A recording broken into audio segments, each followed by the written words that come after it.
Assalamualaikum warahmatullahi wabarakatuh. Perkenalkan, nama saya Rahmat Riza Nugroho. Di sini untuk memenuhi tugas Gubuk Jatim, yaitu membuat video pembelajaran tentang Filmora. Ya, di sini saya akan membuat video pembelajaran tentang teknik pengambilan gambar bergerak, yaitu tentang fotografi. Yang pertama adalah macam-macam sudut pandang pengambilan gambar bergerak, kemudian komposisi foto seperti apa, kemudian angle foto yang baik itu seperti apa. Mari kita simak videonya. Dengan mempelajari teknik pengambilan gambar bergerak, siswa dapat 1. Memahami komposisi objek pengambilan gambar bergerak. 2. Membedakan ukuran bidang pandang pengambilan gambar bergerak. 3. Mengidentifikasi perbedaan ukuran bidang pandang pengambilan gambar bergerak. 4. Menjelaskan sudut pandang pengambilan gambar bergerak. 5.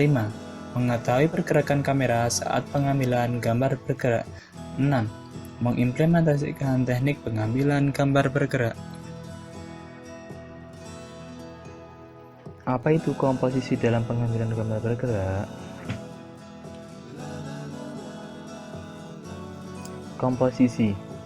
Komposisi adalah suatu cara untuk meletakkan objek di dalam layar sehingga gambar tampak lebih menarik, menonjolkan, dan bisa mendukung alur cerita. Dengan komposisi yang baik, kita akan mendapatkan perhatian penonton kepada objek tertentu dalam gambar. Terdapat 6 komposisi yang perlu dipahami, di antaranya 1. Triangulasi, 2. Golden mean, 3. Headroom, 4. Bedroom, 5. Working room, 6. Frame. Triangulasi. Pengertian triangulasi adalah mengarahkan pandangan mata ke pusat perhatian atau center of interest dengan mengikuti rumus pertigaan, membangun komposisi lebih balance atau seimbang, maka subjek-subjek yang kecil yang menempati ruang yang lebih luas akan tampak dominan dan memperkuat kedalaman gambar. Pusat perhatian berada pada sudut paling atas dari garis segitiga imajiner. Golden mean. Pengertian golden mean ini adalah cara membuat komposisi yang baik, khususnya untuk pengambilan gambar besar atau close up. Gambar close up dimaksudkan untuk menonjolkan ekspresi atau detail muka seseorang. Diatur oleh teori ini dengan cara sebagai berikut.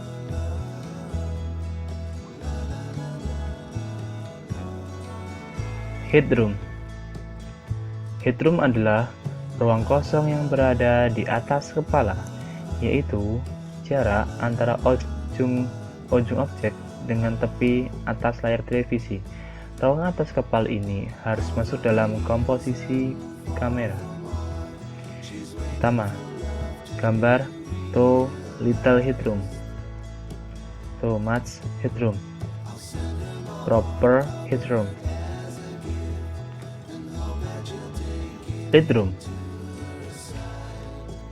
Leadroom adalah ruang yang diperlukan ketika seseorang melihat atau menunjukkan pada suatu arah tertentu.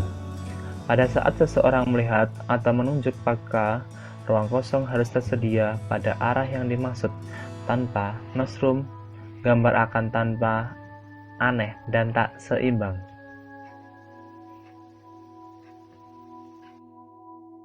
Walking room.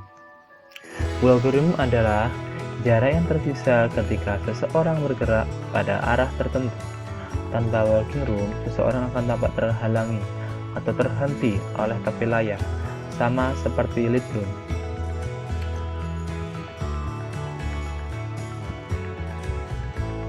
Frame. Umumnya, foto atau video dibuat dalam sebuah kotak untuk meneruskan objek utama di belakangnya, seperti dari balik gedung, jendela, atau pepohonan, dan lainnya, atau efek dari objek sekitarnya yang membentuk frame di bagian depan, sedangkan objek bagian utama berada di bagian belakang.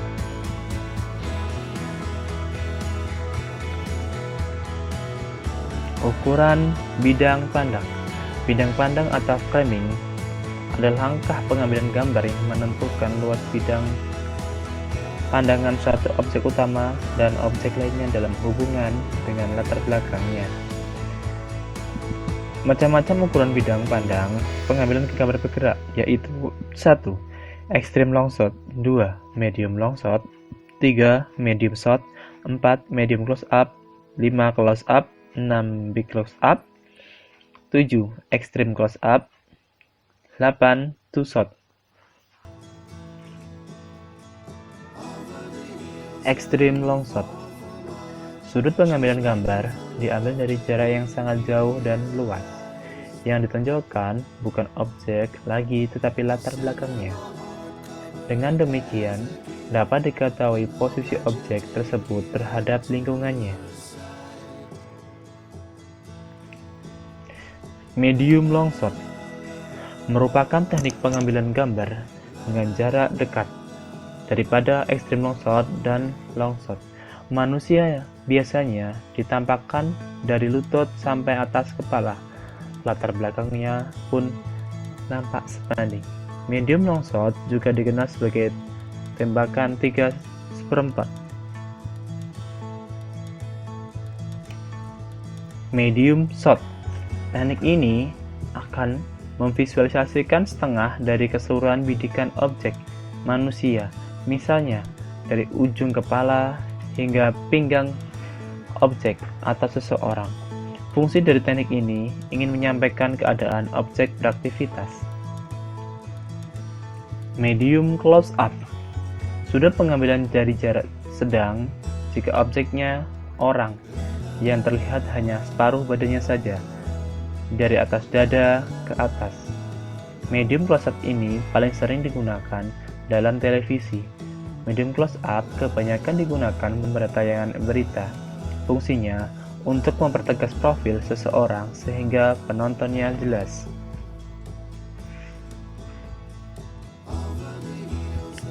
Close up. Teknik pengambilan gambar ini akan mengambil area yang lebih sempit lagi dari teknik close up di atas. Batas area yaitu mulai dari leher atau bawah dagu sampai di atas dahi atau batas kepala. Pada dasarnya, tujuan teknik ini sama dengan teknik close, hanya menekankan untuk lebih mendetailkan ekspresi dan mimik wajah seseorang. Big close up. Teknik pengambilan gambar sebagian dari wajah, dari dagu hingga kepala atau kening. Pengambilan gambar ini lebih tajam daripada gambar close up. Tipe shot ini dapat mewujudkan kedalaman pandang mata, kebencian, raut wajah, emosi, hingga keharuan. Extreme close up. Sedangkan teknik pengambilan gambar extreme close up hanya mengekspos bagian tertentu saja pada wajah. Umumnya, teknik ini digunakan untuk menampilkan bagian yang dianggap menarik dari wajah seseorang, seperti hanya menampilkan bagian mata, hidung, ataupun bibir. Two shot merupakan teknik pengambilan gambar yang menampilkan dua objek terlepas dari jauh atau dekatnya pengambilan gambar. Fungsi dari teknik ini adalah bisanya digunakan untuk memvisualisasikan keakraban teman. Biasanya banyak difokuskan pada pemeran tokoh utama atau dapat juga dikatakan dengan sang jagoannya yang sedang berjalan-jalan dengan temannya atau bahkan kekasihnya.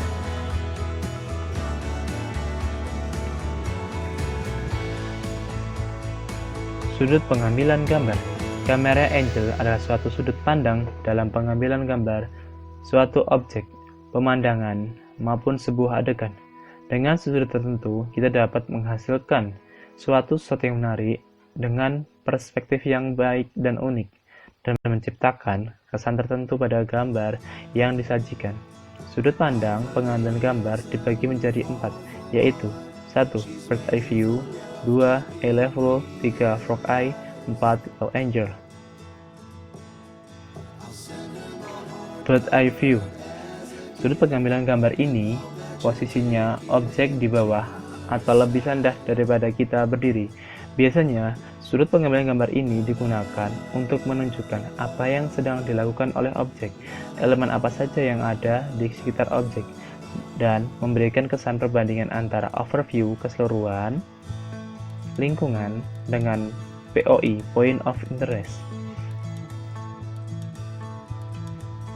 Eye level, sudut pengambilan gambar yang dimana objek dan kamera sejajar atau sama seperti mata memandang, biasanya digunakan untuk menghasilkan kesan menyeluruh dan merata terhadap background sebuah objek, menunjukkan sisi ekspresif dari sebuah objek. Frog eye, sudut pengambilan gambar ini diambil sejajar dengan permukaan tempat objek berdiri, seolah-olah memperlihatkan objek menjadi sangat besar. Low angle, posisi kamera berada di bawah ketinggian mata sehingga kamera harus menengah untuk melakukan shot. Pengambilan gambar diambil dari bawah si objek. Sudut pengambilan gambar ini merupakan kebalikan dari high angle. Kesan yang ditimbulkan dari sudut pandang ini yaitu keagungan atau kejayaan. Pergerakan kamera. Pergerakan kamera di layar bisa dihasilkan oleh pergerakan kamera dan pergerakan objek serta pergerakan bersama antara kamera dan objek. Kamera sebagai alat untuk merekam gambar bisa kita gerakkan sedemikian rupa sehingga objek yang diam bisa terlihat bergerak atau move. Berikut ini kita akan membicarakan berbagai hal yang menyangkut pergerakan kamera dan istilah-istilah serta berbagai jenis shot yang dihasilkan oleh kamera yang bergerak. Zooming, gerakan yang dilakukan oleh lensa kamera mendekat maupun menjauhkan objek. Gerakan ini merupakan fasilitas yang disediakan oleh kamera video dan kameramen hanya mengoperasikannya saja. Zoom in mengubah ukuran focal length dari lensa berfocal length kecil wide ke lensa berukuran focal length tinggi atau tele. Sebaliknya, zoom out mengubah ukuran focal length lensa dari tele ke dalam wide.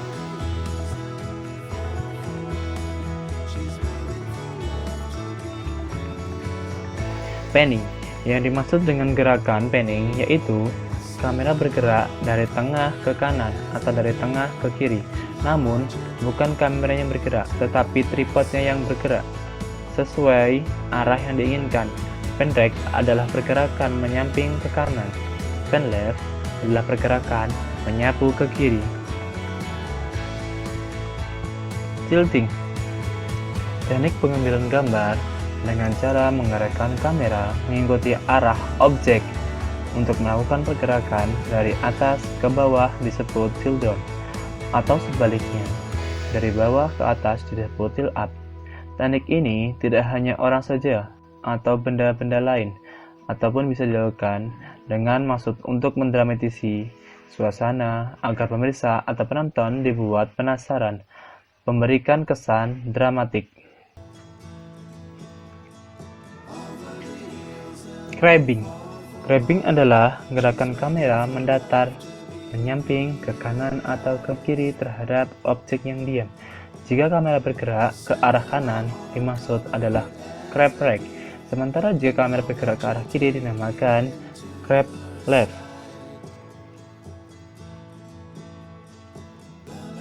Tracking. Teknik pengambilan gambar ini dengan cara mengarahkan kamera pada arah objek berada. Jika arah pergerakan kamera ke depan menuju objek disebut track in, dan sebaliknya, jika arah pergerakan kamera ke belakang meninggalkan objek disebut track out.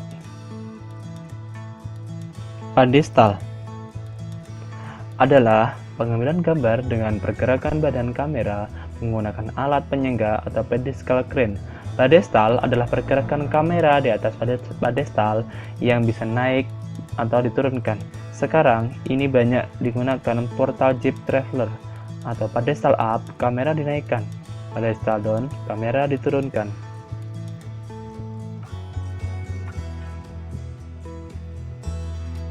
Traveling. Traveling adalah gerakan kamera pada jarak gerakan yang dikehendaki. Misalnya, seperti berjalan bersama objek, mengikuti atau mendahului. Gerakan traveling dapat dilakukan dengan berjalan kaki atau naik suatu benda yang bergerak.